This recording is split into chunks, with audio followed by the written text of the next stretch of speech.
السلام عليكم، أهلا بكم متابعينا في مقطع جديد.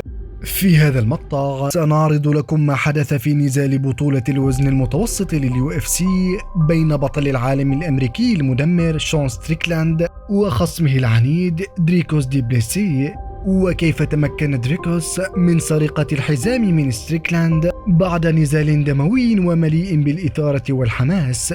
فتابعوا معنا، ولا تنسوا الضغط على زر الإعجاب إن أحببتم المقطع.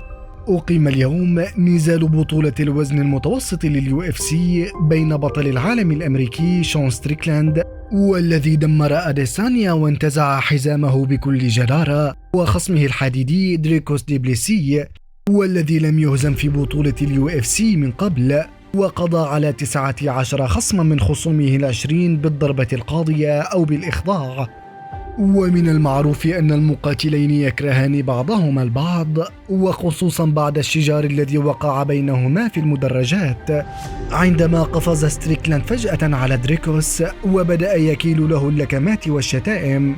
ولكن وقت الشجار خارج القفص قد انتهى، وحان وقت الاختبار والشجار الحقيقي في داخل القفص الدموي. فبعد أن امتلأت المدرجات بالتصفيق والتشجيع، دخل المقاتلان إلى الحلبة، وحانت اللحظة الحاسمة. وفور بداية النزال بدأ المقاتلان بالقتال دون تردد وبتوجيه الضربات لبعضهما البعض. ويبدو أن دريكوس كان متحمسا بشكل زائد، ولكنه صدم بقوة ستريكلاند وأسلوبه القوي والذي يربك الخصم ويجبره على التراجع. فوجه ستريكلاند العشرات من اللكمات المستقيمة إلى وجه دريكوس، والذي رد عليه بعدة ركلات قوية لجسده ورأسه. وعندما وجد دريكوس نفسه عاجزا عن التفوق، انقض على قدمي ستريكلاند وقام بإسقاطه أرضا في محاولة لإرباكه، ولكن ستريكلاند عاود الوقوف سريعا وأفشل محاولته.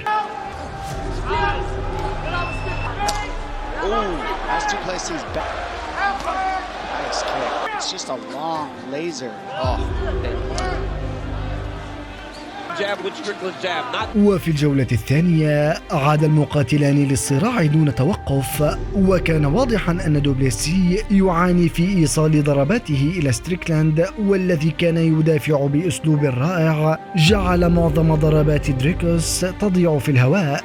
ولكن في نهاية الجولة تمكن دريكوس من إصابة ستريكلاند بعدة لكمات قوية قبل أن يسقطه أرضا مرة أخرى ولعدة ثوان فقط.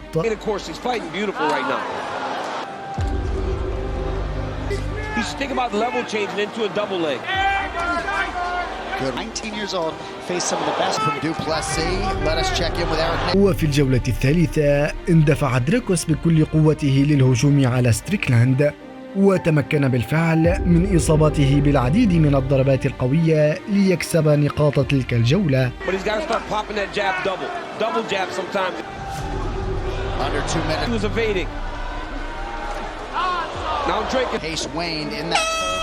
وفي بداية الجولة الثالثة اندفع دريكوس باتجاه ستريكلاند، وتمكن من إصابته بعدة ضربات قوية أسالت الدم من عينه اليسرى وجعلت الرؤية صعبة بها. فما كان من ستريكلاند إلا أن رد له الصعصاعين بعدة لكمات يمينية هائلة كادت تسقط المقاتل الأفريقي أرضا. وبعد ذلك سيطر دريكوس على الجولة وتمكن من إسقاط ستريكلاند أرضا، وكان واضحا أن ستريكلاند يعاني من عينه ومن الدماء التي أغلقتها ومنعته من الرؤية.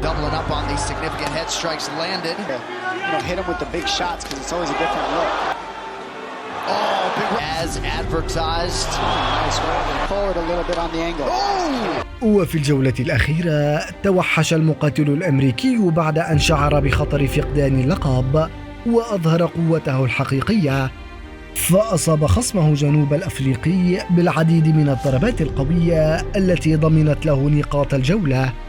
وفي الدقيقة الأخيرة انهال ستريكلاند على دريكوس بلكمات جهنمية كادت تسقطه أرضا قبل أن ينطلق جرس انتهاء الجولة.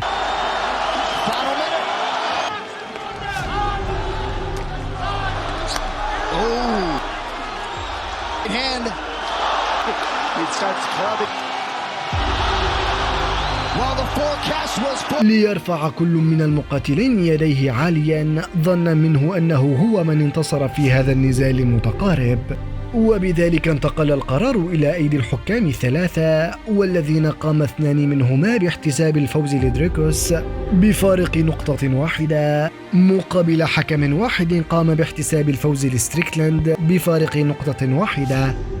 وبذلك تم إعلان فوز المقاتل الأفريقي بحزام البطولة وانتزاعه اللقب من ستريكلاند، ليصبح في رصيده 21 فوزا مقابل هزيمتين فقط قبل دخوله للUFC. وهنالك الكثير من الجماهير الذين شككوا بفوز دريكوس وقالوا أنه سرقة وأنه لم يفعل ما يكفي لينال لقب البطولة. وفي المقابلة بعد النزال قام دريكوس بتوجيه تحد لأديسانيا ليعود للقتال ويواجهه في الحلبة، ولم يتأخر أديسانيا بالرد عليه، فوضع منشورا يقول فيه أن مواجهته لدريكوس قريبة ومحتومة، وأنه سيعود ليسيطر على عرش بطولة الوزن المتوسط. فما رأيكم أنتم؟ هل استحق دريكوس الفوز على ستريكلاند أم أن فوزه كان سرقة حقا؟ وهل سيستطيع الصمود والدفاع عن حزام البطولة أم أن خصمه الجديد إن كان أديسانيا أو حمزة شيمايف سيقوم بسحقه وانتزاع الحزام منه؟ نرجو أن تكونوا قد أعجبتم بما قدمناه لكم في هذا المقطع، ودمتم بأمان الله.